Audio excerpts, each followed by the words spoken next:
Fire Radio. Hey everyone, Jeremy, National Fire Radio. Welcome back to the podcast today. Chris Koretski, my man. Thanks for having me. Thanks for joining me on the show, man. Absolutely. This is a treat. So, a little backstory. I get a lot of emails and phone calls and text messages, direct messages on social from people that are like, I got a guy for you. A lot of people self-promote. So a lot of people will send me an email about themselves or a DM and be like, I'm the perfect guy for your podcast. I've done this. And they give me this whole list of shit. And I go through it and I'm like, man, this guy, like, I appreciate it. I'm sure they're doing it. A lot of guys do it out of the goodness of their heart. They want to share their story and so on. Sure. And then there's some, obviously, that are into self-promotion. That's not me. No, and that's 100% where I'm going. So how we first started communicating was you reached out and said, I have a guy for you. And then from I have a guy, you're like, I got a couple more guys if you're interested. These guys are growing. They were influential to you growing up. Absolutely. Which I think matters, right? So I had to get you on too, because once I got to know you a little bit more and started putting all these puzzle pieces together, the one thing it was never about was you. And I said, that's the guy that I want to have on the podcast.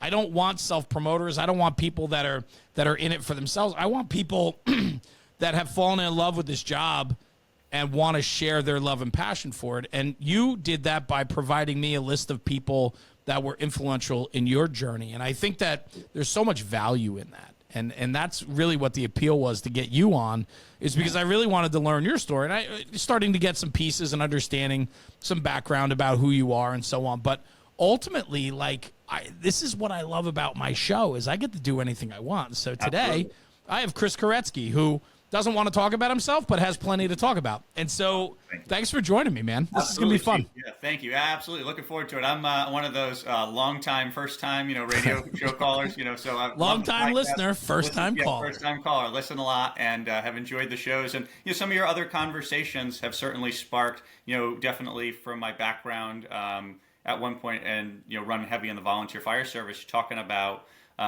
things with chiefs, but I wish there was a network for this and that sort of thing, which is what prompted me to get you to Kevin, because I'm, yelling into the radio, like, there's a network for that. Like, we can help you.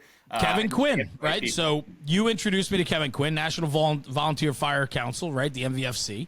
I had Kevin on the show based on your recommendation. I talked to Kevin. He's an absolute sweetheart. Met him in person at FDIC this year for a few minutes. We had a nice conversation. But you bring up a really good point, Chris. Is we're talking about topics on the podcast and you're sitting there in your car or at home listening to it going, yes, there is a network. There is this, there is that. Right. But if we don't know, we don't know. And so we have to do a better job at educating our firefighters that there are networks and groups and organizations out there that can help. But if you don't know where to look or how to find them or who they are, we're in trouble. Right, absolutely. And I'm involved, I'm sure we'll get into a couple of different programs through the fire service, and then one that serves through the fire service serves our veterans that, we want to get the message out about. We want to help people. So, being, having the opportunity to be on a program like this is awesome. That veteran, okay, so airplane, right? Airplane, honor flight, yes. Talk to me about the honor flight. We're gonna bounce all over because I'm so fascinated. You're involved in so many ways, and something you said. Every day. Yeah, man, you go. I mean, every time I talk to you, it's calculated. Like, I'll have 15 minutes here. I'll have 4 minutes here. I can talk to you. Right. So I love that about you. But give me, you're so involved. And I think guys like you and I that take on so much, my struggle is following through on so much of it. Not all of it, but like some of it seems to trickle through the cracks. You're not a trickle through the cracks type of guy. I'm a little jealous of you. I'm not going to lie. I have a shared calendar with my girlfriend now, because she's like, when are you free? You're at work, you're at a meeting, you're doing this, that, the other thing. But honor flight, probably one of the coolest things that I get to be a part of. And on my list of folks, I recommended George Farrell to join you at some point, who runs the Rhode Island Fire Chiefs Honor Flight Hub. So back, I want to say it's 2013, Chief Farrell, who was the chief in Providence, was coming through the airport and saw an honor flight as he's coming home from Florida, come through Baltimore. And these veterans at the time, World War II veterans, all together, people clapping and shaking their hands. And, what is this? And sort of found out it was honor flight and said, if nobody's doing that in Rhode Island, where I grew up, we as the fire service should be doing that. So, came back. He was the president of the Rhode Island Association of Fire Chiefs at the time, and brought that idea, figured out how to make it work, and became an honor flight hub in that 2012-2013 timeframe. And they were off. They took their first flight of 12 or so veterans down to Washington, D.C. And my line that I use all the time, it's a one-day, all expenses paid trip to honor our veterans and show them to see their memorials. And so when Honor Flight began, this gentleman, Earl Morse, was a physician's assistant. They just built the World War II memorial in Ohio, I believe.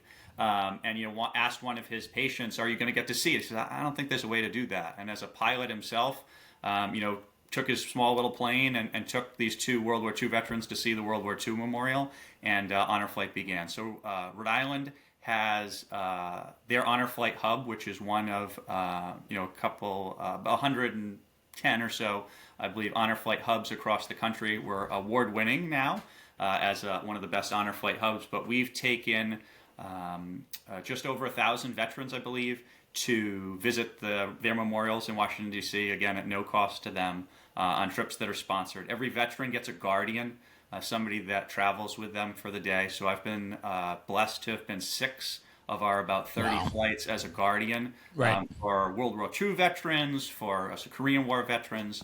And we took a flight at the end of last month, and we have an entire plane chartered for the end of September, and that list is full and ever growing. So there's still do you work with like the VA, or do you work with like VFWs, and like how do you find the veterans? You're not going to believe this. My phone's on my desk. My dad's flying through the airport. Literally, 11:29 just texted me. Honor Flight just landed at DCA. Everyone's standing and clapping for Korean War vets. So that's what we do. Yeah. One of those hubs is headed to DC today. So a lot of it, yes, it's done through the VA, the VFW, through social media posts, through signs, word of mouth. When I was in college during that time frame, my roommates knew that I would be looking for guys with hats, because a lot of these guys are proud of where they were. So we were out to dinner one night, and a gentleman walked by with a hat on, and I know that Rhode Island Honor Flight hat's gold, and it says World War II veteran or whatnot on it. And so I stopped this gentleman to thank him for his service and say, I recognize your hat. Did you come on Honor Flight? And he says to me, young man, Honor Flight gave me one of the best days of my life. I'm 92 years old, and that was one of the best things I did. And so that's, how we recruit is finding folks, and that's the message we get back. I told this story yesterday. One of the best parts of Honor Flight is mail call. And so unbeknownst to the veterans, we recruit from their family and friends and school kids cards and letters like they would have gotten during their service. And so a firefighter actually was a retired volunteer firefighter I knew my entire life growing up, was a veteran, was on in his age and health, and we tried to get him to go. So he and his daughter were going to go on Honor Flight. And so up until the last day before they went, he was kind of hesitant about going. It's an all-day event, 5 in the morning till 10, 11 at night. Thankfully, we travel with PAs and nurses and sometimes physicians, and we're all EMTs, and it makes it work. But sure. And we're prepared for that being firefighters. Nothing surprises us or scares us. With that, I know where every bathroom is in DC now. But back to the story. So Joe's finally that night before, his daughter says, Chris got you in. You should go. And so they go, and he came back with that same. I had one of the best days of my life. His daughter got the opportunity to travel with him as his guardian, and she has a lasting memory of her dad and the day they spent together and the stories that she heard. But the mail, he opened another card or letter and reread from the school kids to his family every day until he passed away. So every day in the nursing home or when he was recovering at home, he would read a letter from his mail call to boost his spirits for that day. And something like that, you can't put a price on that. It's an honor for me and for us to have the opportunity to serve in that way and thank these veterans on Honor Flight. And somebody, is listening and wants to get involved, or they have a veteran that wants to fly with us or with another Honor Flight hub, RI Honor Flight, RI Fire Chief's Honor Flight. Take a look online. You can reach out to Chief Farrell or reach out to us, and we'll connect you with who you need to get to. But and you're out of Rhode Island, but I mean, these are all over the country, correct? correct. Yeah. So the hub that I'm primarily involved with is in Rhode Island. Just from where I grew up. Now working in Massachusetts, there's Honor Flight New England that flies out of Logan. They're based at Hooksett, New Hampshire. Joe Byron runs Honor Flight New England. But we'll take veterans from anywhere. We actually had brothers. One was in New England, one was in Florida. He flew up to go on Honor Flight with his brother. So, if you're a veteran and want to go, we'll take you. It's an incredible, and I have such respect for obviously those that have served. Right, I think we all do, and as firefighters, I think it's just we get it, right? We understand the sacrifice that these ladies and gentlemen that have done for us for all these years and generational. When you start looking at the fact that our World War II veterans, there are not many left. Right. And so on. And then you look at the Korean War and then Vietnam, right? And so on. But and then we'll take terminally ill veterans from any war. We've done some of those as well. Oh, okay. But I think what's incredible is the amount of time and energy put into a program like that as a volunteer. Sure. Where does that come from for you? Because I know we're going to get into the National Fallen Firefighters Foundation, being a family escort, doing the honor guard is very important to you. So there's a whole line of service here and recognition of those that have come before, the sacrifice that those have made, whether it's in the armed forces or in the fire service. That is very near and dear to you. Where does that come from? What's the foundation of that? So I come from a legacy of service in the community I grew up in Rhode Island. My grandfather was the president of the Community Credit Union for 41 years, right? And was Mr. Westerly. When he was alive, he built schools and was the moderator of town forums. And if you wanted something done in the community that we grew up in, you sort of looked to get his blessing. Yeah, right. Other folks, and so between pardon me.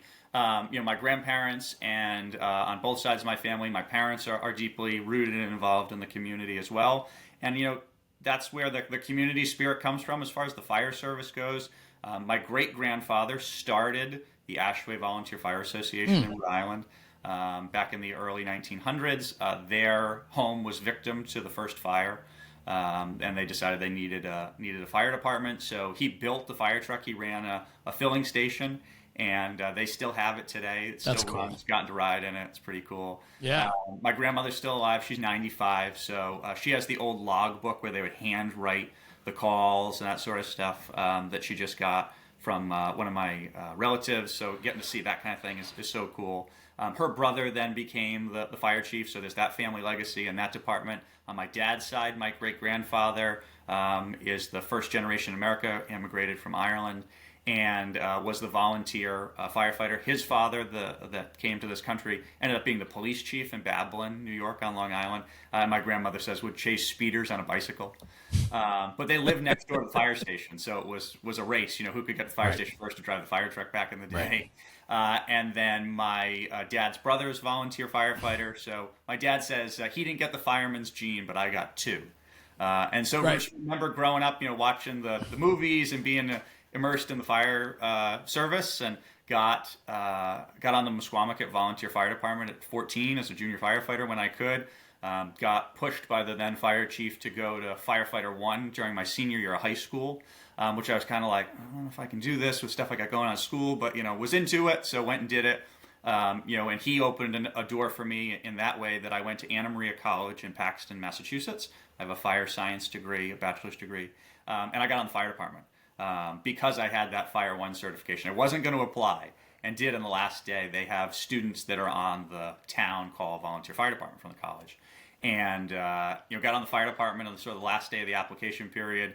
They called and said, can you come for an interview? There was going to be a panel discussion and all this stuff. I said, sure, thinking that was going to be a couple days. And they said, okay, come today at 2 o'clock. I'm like, I think I have a tie here. At college, and so I went down to the fire station and met Mike Pinchatori, who was a lieutenant. Jay Conti was the fire chief. Owned the insurance company across the street. Walked across the street to the fire station. Asked 3 or 4 questions. Slid a piece of paper across to me. fill out this packet, come back tomorrow. Right. Meet Dan, get your get your gear and your pager. Off you go. That was Thursday. Friday, I rode back step to a building fire in the neighboring community. And still keep in contact with those guys. The best thing I did in college was get on the fire department. Yeah. And the what was the bug for you? I mean, I know you grew up with it, but like, was it? Do you have those childhood memories of just the being? Yeah, my dad runs a local country club in the shoreline community that we grew up in. So was always interacting with the fire department for various reasons with all the facilities that they own. So remember doing walkthroughs of these buildings with them, and he had a good relationship with those guys in Watch Hill, where I ended up as a member. So getting to go and see the fire trucks, and it's a shoreline beach community. Sure. So there was always summer events involving the fire department. So it was always just something that was there, and with my family's community involvement and community spirit, just never went away. And I haven't looked back, which has been great. Yeah, no, that's cool.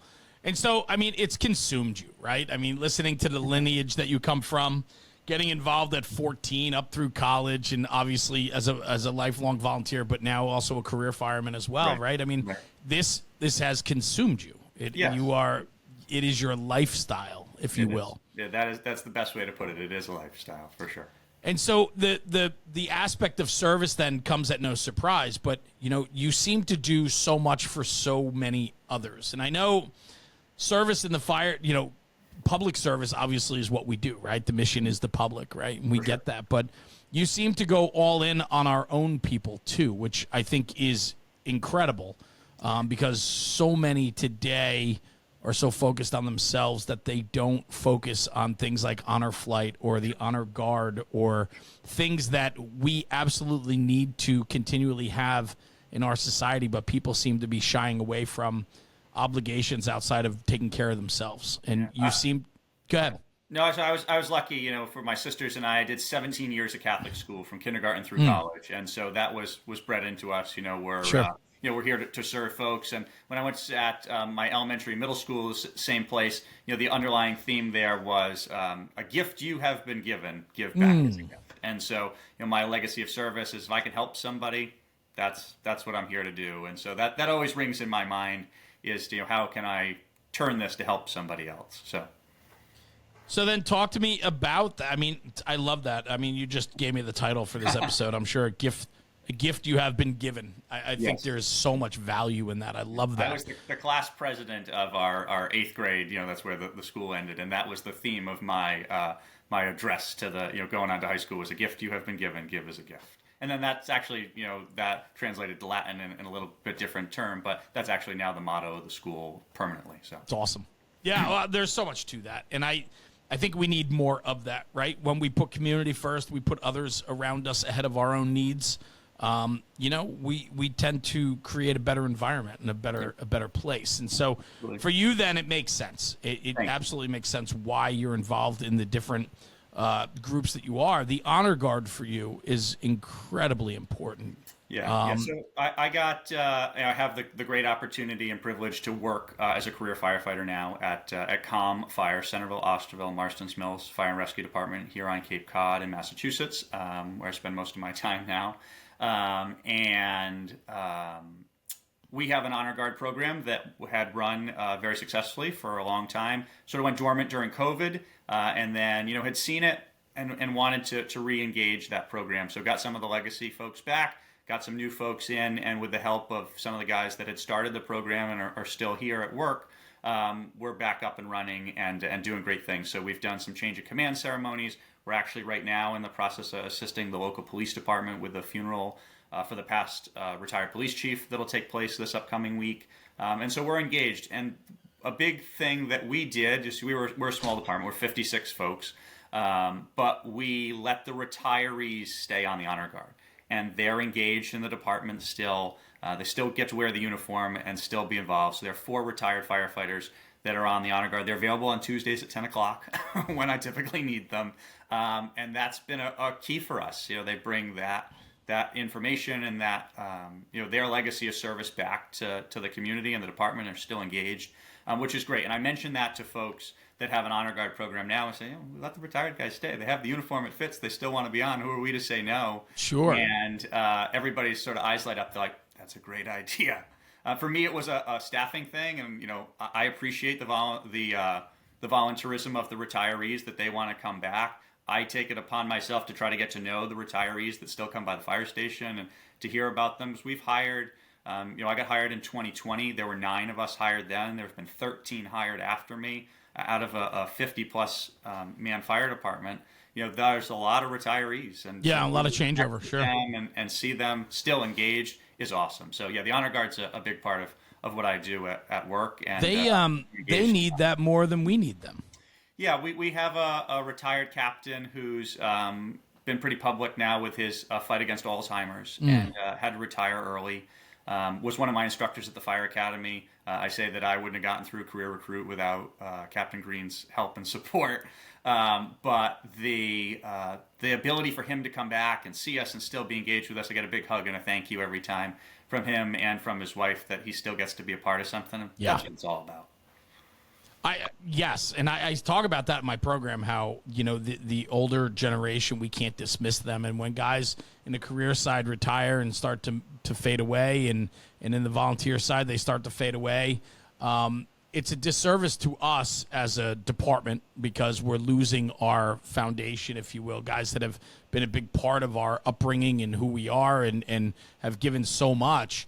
We can't let them just fade. We need to keep them involved and let them tell the stories and let them be a part of it. The hat that you see in the corner up there actually came from one of my honor flight veterans. Was a member of the Musqueam Fire Department where I was for just over 65 years before he passed away. He was the chief engineer. We dedicated a fire truck to him, and he would still come to meetings. We'd pick him up and bring him. And when he passed away, I got some of his stuff from his wife. And that's a reminder to me there that there's always that legacy, and you gotta keep up with getting these folks engaged and keeping them involved. So I'm always really mesmerized by really well oiled memorial honor guard groups, right? When you go, we don't use them every day, and we don't need them. Thankfully, we don't need them every day, but ceremonial, they're there for every, we got Memorial Day coming up, right? Yeah. We have all the ceremonial stuff. They represent our department publicly anytime we need to present our colors or tell people who we are ceremonially. But then we also look at the mourning of our own, right? Retired members, active members, God forbid if it's a line of duty, there's a tremendous, and burden is probably the worst word to use. I'm trying to find a better word, but there's so much that gets thrust upon you when called upon to perform or to what's that? And no, go ahead. Yeah. So we have an asset to lighten that load. Yeah, well, so that's my point, right? Because so many departments don't have a put together honor guard, and in fact, you find a lot of areas will do a multi-department honor guard that can make up and represent several departments, because it's such a narrow discipline that takes a lot of time and effort and understanding, and then the time commitment around that too. Absolutely. Not everybody can certainly put back into that. So regional team. That's marcher, but we make it happen. So talk to me a little bit about it, though, because I think I think for many we regard it on such a high level, especially honor guards that really put it together, that are well squared away. It's a big difference with them than it is a ragtag group of guys that decided to get together, right? Sure. It's just the way it represents us. We had a great foundation. We have some military folks that were on the team, and then we spent a couple days with the National Honor Guard Academy. They came to Cape Cod and did a training program for us, which was outstanding. And we don't work in a silo. We partnered with the neighbors. We invited the neighbors, the county sheriff's honor guards, some of the police department honor guards. We ran a great 2-day workshop, and we're looking to have them come back and do more programs for us. Right. As far as on the funeral side. As part of my service and 17 years Catholic school, I got put on the newly reformed about 15 years ago now, Rhode Island Last Team, which is a program of the National Fallen Firefighters Foundation, and we're basically the firefighters' funeral team. And so that program is available in all 50 states. through the foundation, and there's some awesome teams out there. I still have the great honor and privilege of being the co-cast, basically like the deputy chief. There are two of us under a cast, a director of Rhode Island's last team, and our motto is "We'll make it happen." So we take everything from, unfortunately, the time of death, or even pre-planning, folks that are terminally ill, for their funeral services. You spoke of a line of duty death. God forbid that occurs. We have chaplains and chief officers that have unfortunately had to do that knock before, that will accompany that department and that chief to make those notifications. And then, we're happy to take the ball from you and make it happen through the end, or help you to guide your department through the funeral service planning process. And then we're also responsible and happy to assist in obtaining the PSOB, the Federal Death Benefit, through the National Fallen Firefighters Foundation's help to the Department of Justice, to make sure that those families of line of duty deaths receive that federal compensation. Not that that's what it's all about, but we want to make sure that they're taken care of. There's so many moving parts here. Yeah. So when we go, we have a team of about 35 folks: fire, EMS, police, clergy, clinicians through the Rhode Island Critical Incident Stress Management team. And we're able to provide services to those departments. So we have an all-hands meeting, we call it, at some point during the planning process, with a family liaison, so we know their wishes, with the clergy that's doing the services, with the funeral director, with the police department, local communications, DPW, everybody we need, we bring to the table at one time and lay the whole plan out. So, but this has to occur within matter of hours, right? Like hours, days, it depends. So there certainly have been instances that were sort of rapid fire, and then there are times it's longer, drawn out. We're currently, we'll go times where we don't do anything. Right now we're engaged with one department that's doing two different funerals, a retired chief and a fire commissioner, both in the next week. So the other deputy met with the chief in the funeral home yesterday. I have one funeral service to execute on Monday. And then our cast is going to deal with wake Thursday, funeral Friday, for another. And the team we have is awesome. We have a group me chat, and we get everybody on the same page. But we've been blessed that we have the support of the departments through the Rhode Island Association of Fire Chiefs Foundation, now the Rhode Island Police Chiefs Association. That we have 2 trailers full of equipment, a platform, custom-made platform to get to the back of a fire truck to put a casket on. We have about 100 pieces of bunting and fans in various forms that gets housed at the Rhode Island Fire Training Academy. And we can deploy that anywhere in the state within an hour or so to get them those items. And then we've partnered in the past couple of years, I say, with the police chiefs. We had done a funeral for a retired police chief that was a state trooper. And now the current police chief at the time was also a trooper. So I called my buddies at the state police and said, how do I do this funeral for this legendary police chief? They said, call the firemen. They're pretty good at it. And so since then, we've added 5 police officers to the team. And we are now really Rhode Island's public safety funeral team. And, we'll do everything from, you need us for whatever. We're happy to come, but it doesn't have to just be line of duty. We do retirees and cancer, and you need us, we're happy to come and support you. And that mobilization, though, I mean, you could be going about your day today, and you get a phone call, and your world goes upside down for the next 5 days. And it consumes me during those times, and I'm thankful and grateful to have a supportive, girlfriend and family and departments that understand that's where my mind is helping those folks to honor their loved one for that period of time. It's incredible. It's incredible. And that's an all-day affair, from getting radio channels to making sure we've got the canteen and the porta-john in place to procession routes. And again, you can't do anything without an awesome team. And working for a great leader under Chief Bob Bradley and Chief Mike Gingell, and then having that team of 30 folks, active, retired, volunteer career, every rank in the fire service, from probationary firefighter to chief of department to the state fire marshal's office, law enforcement, clergy. It's an amazing group of folks, and we get it done. The motto of the team's on the back of the challenge coin, a big coin, guy, as you can see, is we will make it happen. And that's the the answer is always yes, or at least not no. We'll make it happen. And we do. There's some pretty interesting requests you think you'd get from folks. As I hear often, firefighters lead complicated lives. So we make it happen and honor those firefighters and loved ones, and it's an amazing privilege to get to do that.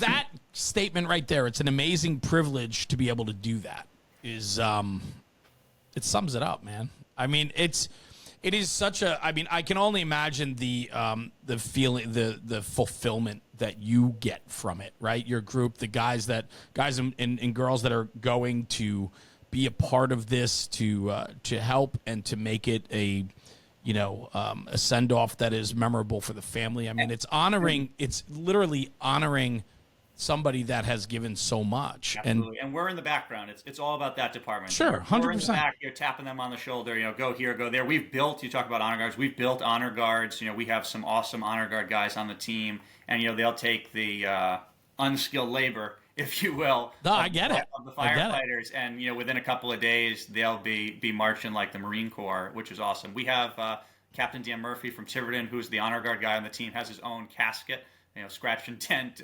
casket that got donated to the team. Right. And so he'll drive across the Braga Bridge with the casket that's got 2.5-inch hose in his pickup truck. People are like, but we do that practice till the dark of night and first thing in the morning, and get these guys and gals of that host agency looking bright and to take care of their own. 'Cause that's what it's all about. It takes a lot, to properly respect someone and to give the family a crisp, tight send off to a loved one that has, in a lot of times, given so much back to their fire department and their community, whether career or volunteer, right? Right. That person that is being memorialized and honored deserves an incredible send off that is put together tightly, because they've given so much of their own time back that it's just right of us to do them right. And I'm fumbling on my words because I'm sitting here and it's not a topic that's often discussed. And I think, I know there's people that, honor guards, you guys communicate obviously through groups and whatever, right, across the country. I get that. But for just a regular fireman like myself, it's always so impressive to see a well put together honor guard. It just stands out to you, and you think about how much work and effort goes into that, and the commitment, and these people that are involved, like yourself. It's so selfless, man, and it's amazing incredible. To come into departments that didn't think they needed us, hoped they never did, and I hope that nobody else ever does. But when we go in and people say, I didn't even know this existed, and you guys are able to come in and I hate to say take over, but take that burden off. No, I get it. I get it. Fly back into the shadows again is what it's all about. To take care of somebody else, as we go back to that. The gift, I guess, that I've been given is being able to take care of people in those times and have those tough conversations, and able to coordinate things. I walk around, with the funerals that I have command of, I walk around with an ICS packet that I've, done all the documents. I got maps and pictures and graphs, and but the only people that know that something went wrong is us. But our goal is to never get there, and to keep everything moving smoothly, and the families, that's who it's all about. Right. Well, it's admirable, man, and the amount of hard work and effort that goes into it needs to be commended for sure. So, man, thank you for doing all of that. Absolutely. It's and incredible. I encourage folks to look in your own state for the last program and figure out how to get involved. If you go on the National Fallen Firefighters website, they have the contacts for who runs the last team in each state, and get in touch and figure out if that's something that interests you. We also have some survivors on our team that are continued in the fire service themselves. Chief Gingel's dad is a line of duty death, and he's able to share some of that emotion with folks that are losing, that have lost so much, and put that into practice. And a lot of folks that are on the team are from departments that we've helped, which just speaks volumes to the work that all the members of the team do, and that they want to pay that forward onto the next agency. Yeah, it's beautiful. And I want to talk about this too. You mentioned the National Fallen Firefighters Foundation, right? The NFFF.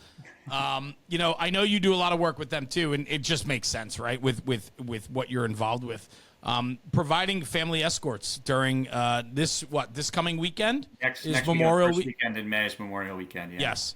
So, and they moved it, wasn't it? Didn't it used Was to be in October, and then moved right? to May. Yeah, Okay. first weekend in May. So it's the first weekend in May. Correct. I have never attended. I would love to. I always said I wanted to go before I had to go.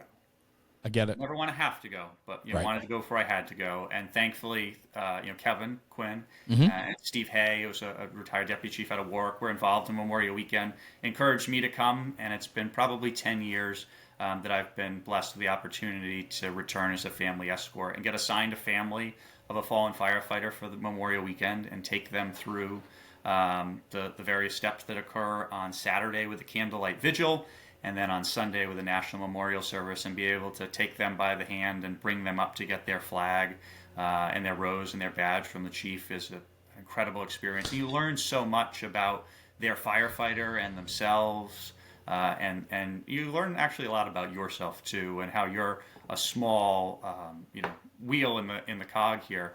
But the fire service is a big brotherhood, and we're here to take care of our own, and being able to take care of their families after they're gone again is just an incredible privilege.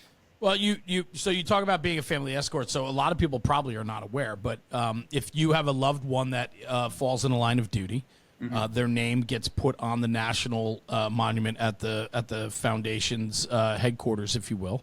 Yeah, the National Fire Academy in Emmitsburg. At the National Fire Academy. It's a beautiful campus. Absolutely. And so on. And it's an incredible weekend, but the resources that are provided to the families is, top shelf across the board, and rightfully so. That's what it's all about. So there are family programs. There's a family programs department of the foundation led by Chief Joanne Rund, who's a great friend and mentor. And family programs takes on, some of the portions of that weekend. That there are support groups for children and widows and siblings and spouses. And, that happens a couple of times. There's a great network for chief to chief, incident commander, those firefighters that need some peer support that occurs that weekend too. And there's the chief to chief, IC to IC network that occurs throughout the year for those folks that get matched with through the last program. And there's just so much support there for them, families to families, the returning survivors that come and support the families of the lost that are getting honored this year, and they're from the previous year, and then there are some that have either not gone through the process for whatever reason, or gotten held up by the Department of Justice process or the foundation process. So there's a Rhode Island firefighter that's getting put on the wall from 2009 this year, and his time didn't. His application got held up for various reasons, but it's finally gone through. So his family will come in and be honored this weekend. That's beautiful, and I love what they do, because I'd heard some stories from several different widows that have unfortunately gone through this process. And so many of them become affiliated with the programs after their first year. Yeah. And they come back because the process was so powerful, and they didn't even know they needed the tools that were given to them when they were there to memorialize and celebrate their husbands. Exactly.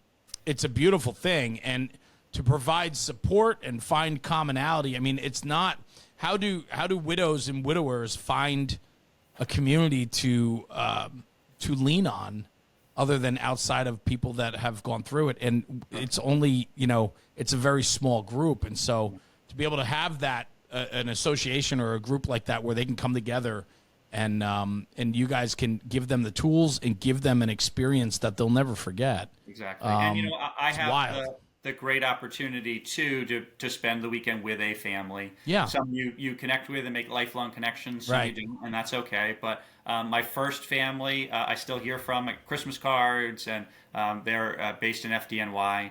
And get text messages. They've dad Emil Harnischfeger was my first firefighter that I had. It was a supervising fire marshal in FDNY. Passed away of 9/11 cancer, and so his son and his wife were both FDNY firefighters and FDNY EMS. So they came in uniform their first weekend. Or my first weekend for their Memorial Weekend to honor their dad and father-in-law with their two young boys. and we've kept up that connection. And I've had the honor of escorting other families that we still keep up with. So that's a nice thing too, is to be able to provide them a contact in the fire service to support them for the rest of their life as well. I love it. It's just good for you.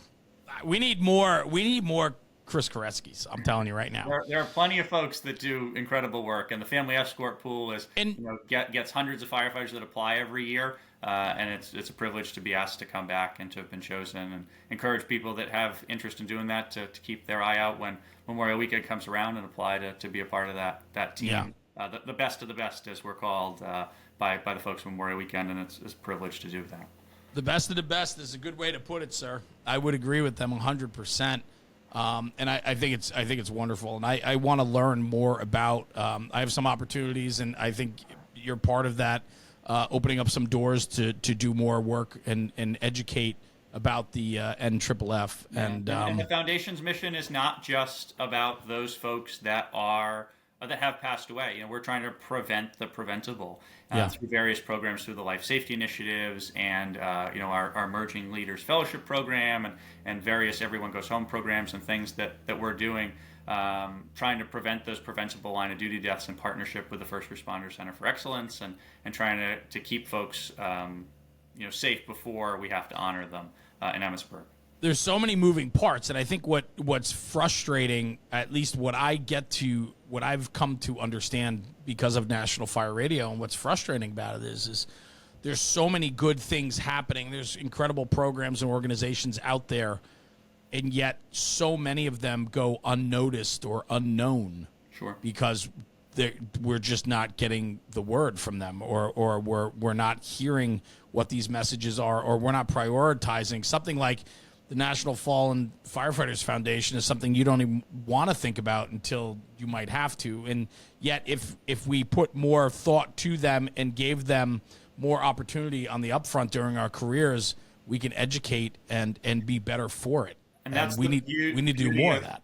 Absolutely. That's the beauty of the advocacy program, which I know, as we spoke of, you're going to have Chief Kane on, hopefully at some point, to speak more about, is to have firefighters in all 50 states that know about the foundation and know about what we do and deliver our programs, such as Preventing the Preventable or Courage to be Safe, leadership programs that we have, Attributes of Leading, and get out in front of firefighters and deliver some free education, but also tell them about the mission that we have and the resources that we have available that, God forbid, they need us, because we know we can't prevent every line of duty death. That's an inherently dangerous job. There are going to be times that we're going to have to give the ultimate sacrifice, but if we can prevent the folks that aren't wearing seatbelts, that are driving too fast, that aren't wearing their SCBA during overhaul, things like that, and limit those numbers that go on the wall, that's what we're out there to do, and having advocates across all 50 states to spread that message, and follow us on social media, and trying to get into every firehouse we can is what's going to spread that message. And Foundation's doing a great job. They still need help and support, so definitely go to firehero.org and get involved in the mission that we're doing. Awesome. I love that. Let's talk about you a little bit more, because I know how comfortable you are doing that. So, we're talking about so much service that you provide for others, right? Sure. I wonder about you, though, and I often think about those that give so much. What do they need? And, it's, you have, the fire service is a lifestyle for you. Absolutely. There's no doubt. We've established that. Sure. Do you ever get to turn it off? At times, yes. Yeah, I do. Have some cool hobbies and get to spend some time with my dad doing some golf stuff and working on his legacy of service through the country club business, and still getting to dabble a little bit with him with big events. Do a little travel, doing some big events too with him every so often, which is great. So that's a way to turn off. But family and friends. One of my best friends has 3 little kids. So, Uncle Chris is a fun time to get to spend with them. And right. We just did Easter egg hunt, and they were on school vacation last week, so we spent some time with them. So it's a fun time to unplug, although they want to go see fire trucks, which is okay. Of course. Who doesn't? But yeah, those are great ways to do it. As I mentioned, I did 17 years Catholic school. My singing hasn't gotten any better, but I do enjoy music and had done some choral work with some groups during that. We ordained a new bishop on Tuesday. for the Diocese of Norwich, where I grew up. So I get to do a couple of things and help them with some planning and execution for that on Tuesday. So I unplug a little bit, but the fire service is always there. But yet, everything you just talked about was for someone else. That's okay. I get it. I totally get it. I often think about there are some that are just service oriented, yes. and that's just who they are and what they do, and it's so admirable. I love it. My girlfriend Charlotte tells me, acts of service is a love language. So that's my thing. I like that. I'll give her that. She's right. She's 100% right. Yeah, for sure. Talk to me a little bit. But that's okay. Well, then there's that, right? Because it was so funny. My wife and I were talking about, balance, right? And I was like, what? I don't even know what that is. Right. I really don't, right? It's never 50-50. You can never have it that way. So some days we take more than we give, and some days we give more than we take. And, that's balance, right? Is figuring out what you need personally and what your output is versus your input, and when you need more and when you can give more. And sure. I think that's balance, right? Absolutely. In the fire, go ahead. Take some trips and vacation and spend some time on the water in the summer. So I find some ways to unwind. I am very jealous of you Rhode Island guys. I'm not going to lie. I had spent years in many school years during my college time in Rhode Island. I had a girlfriend that went to the University of Rhode Island at the time, and so I got to stay and live in summer homes on the water in the off season because all the students would rent the summer homes during the off season, right? Sure, and exactly. That was awesome. My fake ID got taken away in Rhode Island. Sounds the same place, but I have the great privilege of I never really left the coast. So between growing up in Rhode Island, now living and working on Cape Cod here in Massachusetts, it's awesome to be in shoreline communities. But I know we had offline had talked a lot about Block Island, island off of Rhode Island, and so I had gone there to do some instructing through the Rhode Island Southern Firefighters League, which I'm a member of the board of, a mutual aid organization, and we went to Block Island to do a RIT program, firefighters saving firefighters, because they're their only option out there. And during dinner, had a conversation the night before the training about, what is your mutual aid plan? And I said, there is a plan, in a book somewhere. We haven't had to use it, thank God. And so we took that on, several of us, to make sure that there was a good cemented plan, and ran about a dozen Zoom all-hands meetings, as I referred to them as, and sort of took that task on with Chief Scott Cattell from North Kingstown, who was the president of the fire chiefs, and their chief, Chris Hobie, on Block Island, and we got all the players together, the Coast Guard, the National Guard, the ferry service, the airlines, and 25 fire departments in 2 different states, and ran a couple drills and things. We had the plan 90% done. And I'm at work one night about midnight and get a phone call. Chief, how does this Block Island mutual aid thing work? I'm like, well, why do we ask at midnight? And I said, well, they're looking for your second alarm fire. So, all right, well, here's what I know, and call these guys, and I'm at work, so best of luck to you. And then they called back a little while later and said, oh yeah, so now we're downtown. It's a hotel. I'm like, well, you didn't tell me that. I may have ramped up my conversation with you a little more. Yeah. But we were able to execute the plan and bring them 4 or 5 different fireboats, probably 50 or 60 firefighters, 2 different ferries with 2 ladder trucks and 2 engines, investigators from the State Fire Marshal's office, by boat, plane, and ferry, all with very little notice. And if you ask the Islanders, we saved Block Island. Again, I was sitting on my phone trying to help them from afar, but it was an incredible effort and firefight. The Block Island Volunteer Fire and Rescue did the majority of the work. We just came to help them clean it up. But since then, that relationship has gotten strengthened even more. And I'm very privileged to have my plaque from them from the Harborside in fire in 23, and it's just a great legacy that we have to be able to provide for others. I mean, that fire captivated a lot of attention, and you're talking about old construction. Exactly. You're talking it's tight downtown with a limited water supply, literal island off of hotels. Massachusetts, right? So how far of a ferry ride is that? Like how long? So it's an hour by traditional ferry, which is what they put the fire trucks on. Off. So perspective, right? Like you're talking at least Like, I gotta reference the plaque. The second alarm was struck at 23:50, so there's nobody working at the ferry dock. The Narragansett Police Department actually, we went through the phone tree. People answered their phone. The Narragansett Police Department actually went and knocked on the door of one of the ferry pilots at 1 in the morning to get him up to get the ferry running. think about that.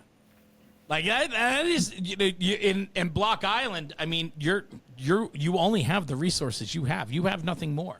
And when your hotel is on fire in Main Street, USA, on Block Island, man, I can't even begin to imagine what that looked like that night. And I know it captured a lot of attention across the country. Sure. I'm sure it brought to light a lot of things that have to be discussed even further. And I know you guys did a lot of pre-planning and talking about mutual aid and how to get resources there and how to combat fires like this. But, man, holy moly, the cards are stacked against you. Yeah, but we made it work. We made it work, and it'll work again. But there's that that relationship and that legacy there now that their patch says we stand alone, and we did a drill before that fire. And a guy I've known, we teach the fire academy together, who was the chief, is the training officer now, grabbing me by the back of the shoulders. He says, you read the back of the shirt, it says, "We stand alone." He says, "We're going to change that because you guys have shown us that we have help." And that's what it's all about. It's cool. It's very cool. It's cool. I mean, it's just these I are go to the Block Island to unplug a little. They try to give me a pager when I'm over there, but I go over there to unplug a little every year. I'd like to get there for sure. So, but I mean, it's just departments looking to work with other people to make it better for themselves is a win, right? So when you look at, hey, we can provide opportunity here for you. We can help you build and develop this mutual aid plan that really has been on paper for 100 years, but we've never really done anything with. Like, imagine if the foresight wasn't there to re-up that program and put that back together and make that happen. What could happen that evening could have been a lot worse, I would assume. Exactly. Yeah, for sure. Again, those guys did an incredible job keeping the fire to the building of origin, and they had help. It's an island community in July, and so they had off-duty firefighters. I'm sure. Retired Warwick chief ended up running water supply at one point. They actually had a firefighter from Massachusetts that came up to Chief Hobie, and he said, "Oh, hi, I'm John," or I apologize, I don't know his name. And he said, "I don't care who you are. I want to know, what do you do?" And he says, "I'm an engineer, a firefighter, drive a fire truck in Massachusetts." He said, "You can pump fire trucks?" I said, "Yeah, career firefighter." I said, "Great, here's my fire truck, have at it." And this guy pumped the first due engine at this burning hotel fire in his bathing suit and flip-flops, Hawaiian shirt, 11:30 at night. Eventually, they had to give him somebody's turnout gear and an air pack to pump the truck because of the smoke and the embers that were blowing towards it. But somebody said something, "Oh, where's this, that?" I was like, "Oh, not my fire truck. It's just here to pump." And there's a cool picture that circulated on social media of him standing next to the chief, first thing in the morning. And he came back for that event that they had where they gave us the plaques and also got one. But that's the community coming together in the fire service. The Brotherhood knows no borders. I don't know if Kevin told you in some of your conversations, but thanks to a program that he's led, we've had the opportunity to train with firefighters from Greece at his training facility. No, I haven't heard about this. So, been in 4 different expeditions, bringing firefighters here from Greece to train. It's just Greek Week has a different theme than it does during college. And Charlotte said, "I don't understand what Greek Week is." We were very excited about it, and they came. She said, "Now I get it." You spend 5 or 7 days with these firefighters that are here to learn about American culture and American fire service, and culminates with a live burn at the end, and it's so cool. So we're hoping to work out some funding and get them back this year. So if anyone wants to donate, look us up. There you go. That's cool. I mean, so this goes back to our conversation then about your calendar. I mean, I just don't know how you fit it all, how you do it all. Blessed with a great support system, and fire chiefs, family, but fire chiefs that never said no. I can attribute that to always saying yes and letting us do stuff and train and go and get certifications and travel and every sort of crazy idea that I bring up. All right, how can we make this happen? It's usually for the betterment of somebody else, but they never said no to what I wanted to do and the training that we wanted to do, and that's a great privilege. And having folks like Kevin and the folks I've met through the foundation. And my travel there just opens that network and the resources that I can text the acting U.S. Fire Administrator and ask a question, and everybody wants to help you, which is the great thing, that there's no real competition in the fire service. We're all here to help others, which is great. And so you need a SOG or a policy, you can call somebody. You're looking for a resource for a piece of equipment, somebody let you borrow theirs or come and try ours. I was on the apparatus design committee at work, and we went to a neighboring community. They gave us the specs of their fire truck: drive it, pump it, come and see it at night with the lighting. They brought it to us so our mechanic could get underneath it, put it on a lift. Here are some of the things that we would have changed, so you do this on your trucks. And right. I said in our apparatus committee meeting, once we placed our order for 3 fire trucks, 2 rescue engines and a Quint, at the same time, I said, we just need to remember that when these trucks come, that we have to repay the favor that people gave to us. Yes. Yeah. You're an apparatus guy, so well, no, but a bunch of your pictures in my what album. You know what I am? I'm a mush, right? Like, I love guys like you because everything about you is paying it forward. And, for a guy to sit there in a committee meeting and then be like, hey, guys, listen, what they did for us was solid. We can get them a plaque and recognize them. That's great. However, we now have a duty and obligation to do the same for someone else. Exactly. And a lot of people aren't having those conversations. Those aren't the everyday conversations. But for you to have the self-awareness about the situation and to understand what that meant for you guys, and then to recognize that, hey, we need to do the same, I think that matters. And I think we need to do more of that. I think we have to pay more attention to those around us and stop thinking about ourselves all the time, because we really have gotten to a place where the mission, I think, is starting to be compromised because we're more worried about ourselves and not everyone else. Yeah, I've had a lot of doors open for me in various things, and now I get to pass some of that on. Now we have a firefighter that I grew up with that's on Watch Hill that I brought to Memorial Weekend 5 or 6 years ago. He works in credentialing, and this year just got tapped as the deputy in charge of credentialing. So, open the door. He's going to work at the command post this year, make some great connections for himself, and, to build the fire service community the circle that he runs in. And, those are great opportunities that we're able to open for other people because people said yes and opened the door for me.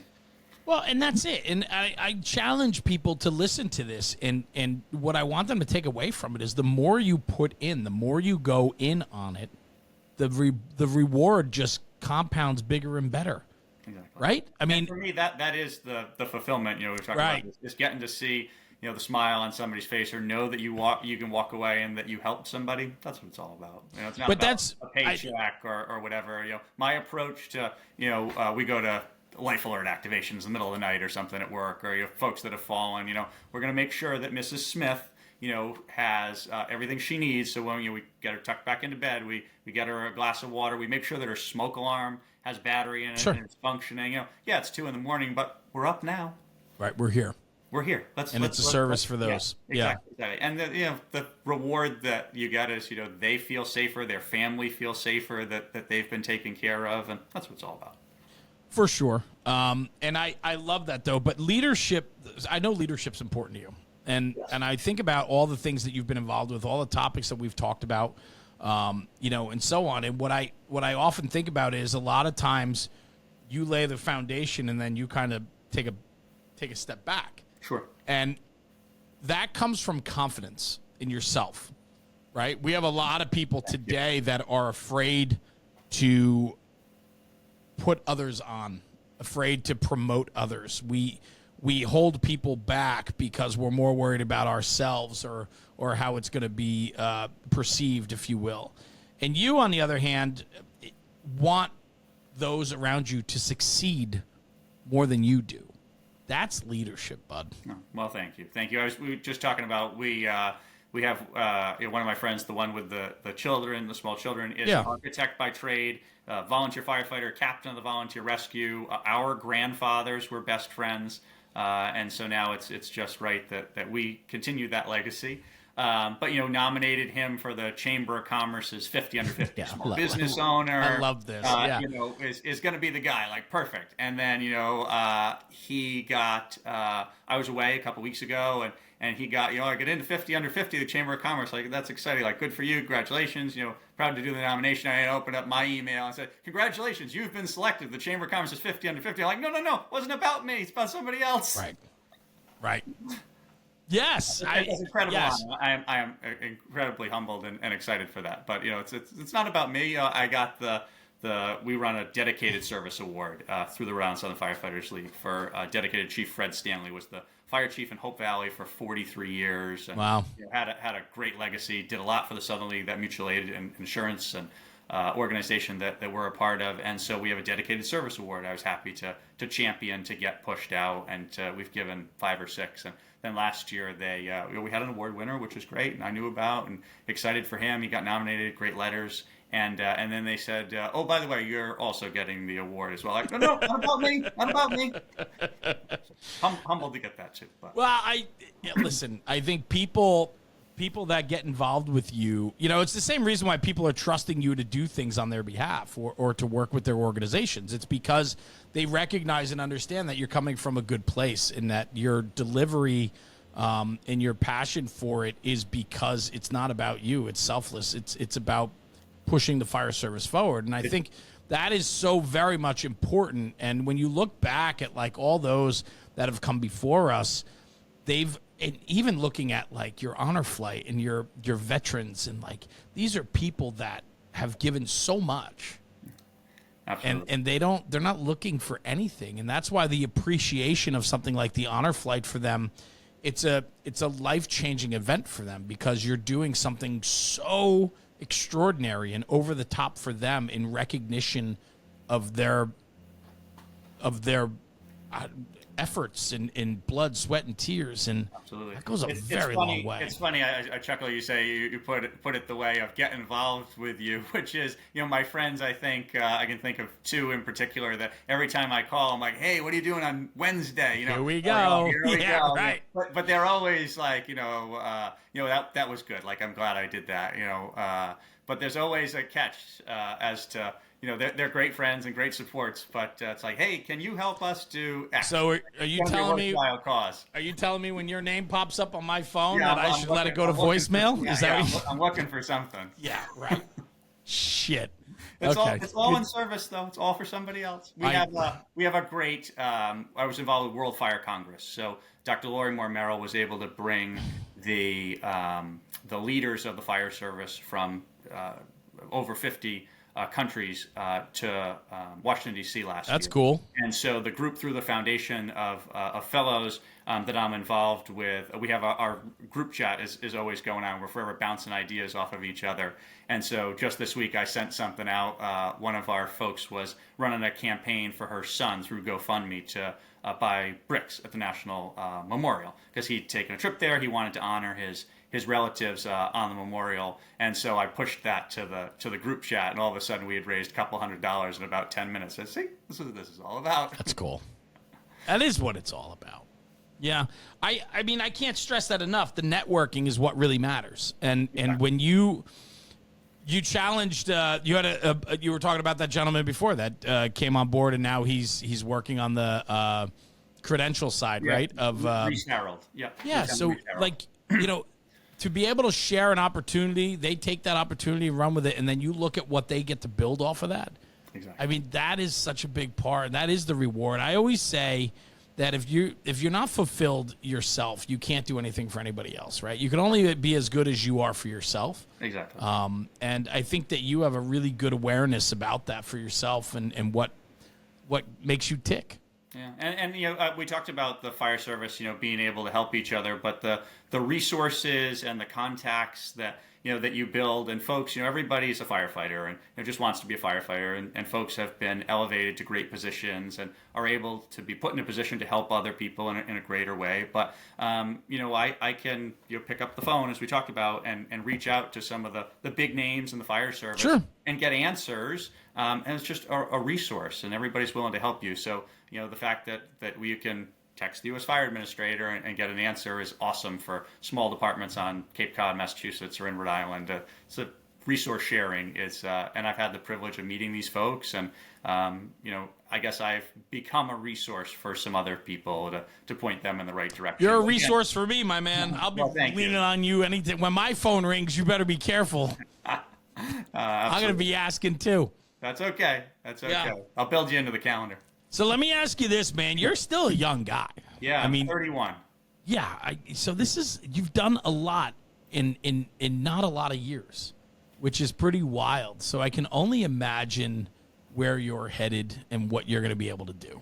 Thank you. And got a good upbringing, at home, and then in the fire service, to have some awesome mentors. Again, folks that have said yes and opened doors for me. Just look forward to moving forward and keeping the wheels on the bus and keeping people safe, which is the one thing you mentioned, mentorship, and obviously you had a lot of great mentors growing up throughout. Obviously, your childhood with being a third-generation firefighter, you seem very close with your own father, which is amazing, right? Like, relationships like that matter. Catholic school and what they instilled in you. Like, there seems to be a lot of mentorship that has helped you grow and shape to who you've become. But there's one thing about mentorship that we don't talk about. The person has to be willing to be mentored. Absolutely. Yeah. You have to have an open mind and be exposed to various things and to say yes yourself, to places that people want to take you and things you want to do. Never did I think that I would be, traveling to Washington, D.C. or across the country working on programs for the foundation or initiatives, but, say yes. I have the great opportunity. Say yes. Say yes. Yeah, the great opportunity to be on the Barnstable County Technical Rescue Team at work, and I thought I was going to get on and be sort of a logistics guy. I wasn't really planning on being a ropes guy. I like trench, but that's about it. But things to learn and get mentored by folks on that team have opened my eyes, and I really enjoy Tech Rescue now. And things like that. Just say yes and see where the opportunity takes you. I love that. And with that, sir, awesome. Oh, thank you. Awesome. Thank you for the opportunity. Hopefully, we can continue to connect. I know I could talk to you for 12 hours. Are you kidding me? Like, I try to keep these episodes around an hour or so, just for the listener, Absolutely. But like there's this natural, there's something about you, man. There's charisma here that just, to me, and I'm not gushing, or I don't want to be weird, but like there's people you talk to that you find that you become rather enamored with and impressed by. Well, thank you. And I'm sitting here chatting with you today, and I know we didn't even scratch we scratched no surface here. I mean, we barely got anywhere with this, but I think I can come back and talk about other programs and other 100%. people, I'm happy to do it. Not about myself, but this is a no-brainer, right? So like, we can certainly look at doing many more things together, because I know how involved you are in so many different things that you could bring to the table, for organizations, the groups that you're a part of, to things that you've done.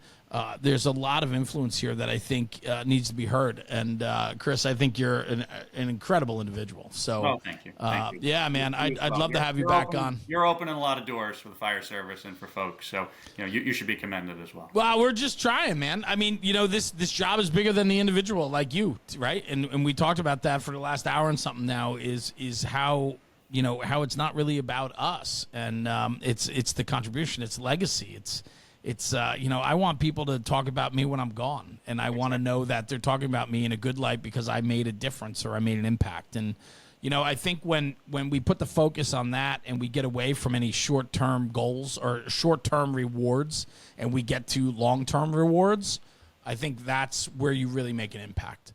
My grandfather that I spoke of, one of his hobbies was he had a radio show on the local radio station, and my mom is a broadcaster and continues that. No way, that's cool. Now that he's been gone, but I'll leave you with his sign-off tagline always that she still uses is "Life is precious, live it well." And to be able to have a legacy of service and to be able to do the great things with the fire service for other people, to have the privilege of having this job is amazing. So I thank you for the opportunity today to be on the podcast, and look forward to partnering in the future. Well, I appreciate you making your own introduction to me by volunteering others to be on the show, and that's how we connected. And it was a real honor to have you on. Let's talk about real quick the first weekend in June. Absolutely, yeah. So the first weekend in June, Rhode Island is privileged to have a SAFER grant for volunteer firefighter recruitment and retention.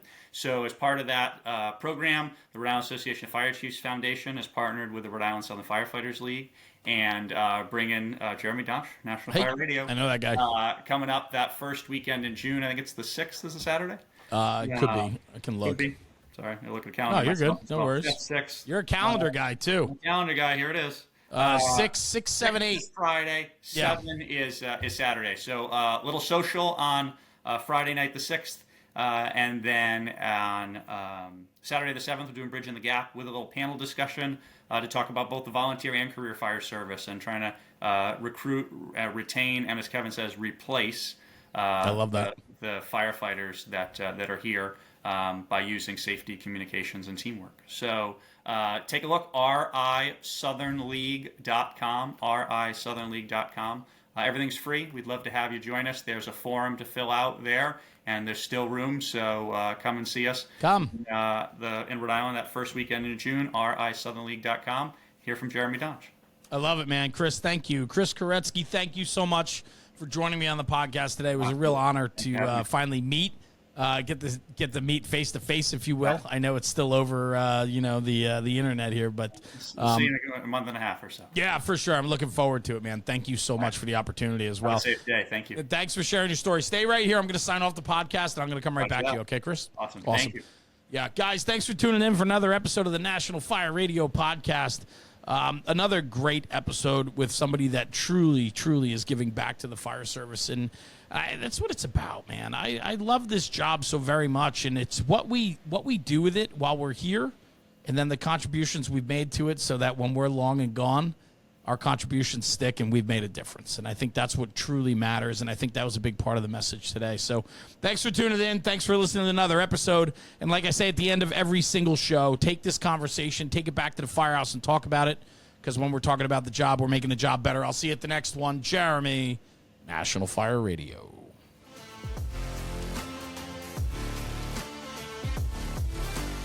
National Fire Radio.